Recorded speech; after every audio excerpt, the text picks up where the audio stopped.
முருகாச்சரணம்.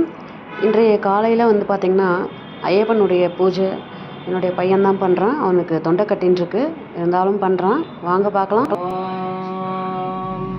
மூஷிகவாஹனமோதகஹஸ்த சாமரகர்ணவிலம்பிதசூத்ர வாமனரூபமஹேஸ்வர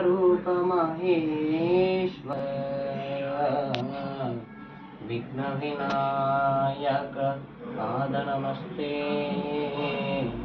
விக்னவிநாயக பாதநமஸ்தே.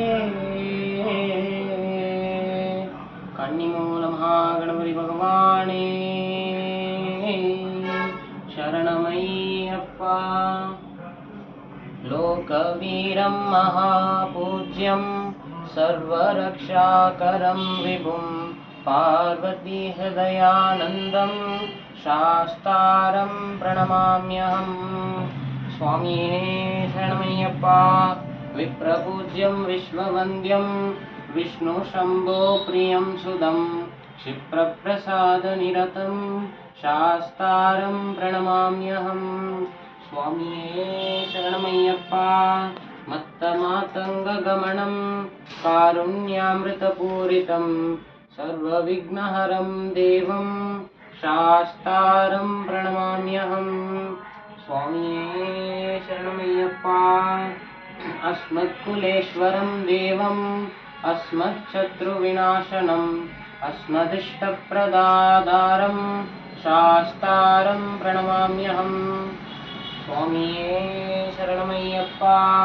पाण्ड्येशवंशतिलकं केरले केलिविग्रहम् आर्तद्राणपरं देवं शास्तारं प्रणमाम्यहम्. स्वामिये शरणमय्यप्पा. पञ्चरत्नाख्यमेदद्यो नित्यं शुद्धपठेन्नरः तस्य प्रसन्नो भगवान् शास्ता वसति मानसे. स्वामिये शरणमय्यप्पा. ॐ श्री भूतनाथ सदानन्दा सर्वभूतदयापरा रक्ष रक्ष महाबाहु शास्त्रे तुभ्यं नमो नमः. स्वामिये शरणमय्यप्पा. ॐ श्री भूतनाथ सदानन्दा सर्वभूतदयापरा रक्ष रक्ष महाबाहो शास्त्रे तुभ्यं नमो नमः. स्वामिये शरणमय्यप्पा. ॐ श्री भूतनाथ सदानन्दा सर्वभूतदयापरा रक्ष रक्ष महाबाहो शास्त्रे तुभ्यं नमो नमः. स्वामिये शरणमय्यप्पा.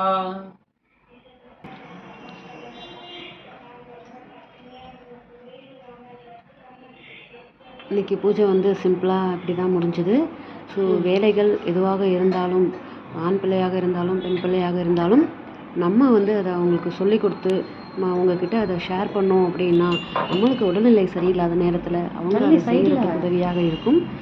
உங்கள் எல்லோருக்கும் அந்த ஐயப்ப சுவாமி ஆசீர்வாதம் கண்டிப்பாக பண்ணுவார் அப்படிங்கிற நம்பிக்கையில் இன்றைய ஆன்மீக பதிவை நான் இதோட முடிச்சுக்கிறேன். என்னோடய பையனுக்கும் உங்களோட ஆசீர்வாதம் வேணும் அப்படின்னு கேட்டுட்டு நான் இந்த பதிவை முடிக்கிறேன். மீண்டும் அடுத்த பதிவை சந்திக்கிறேன். நன்றி, வணக்கம்.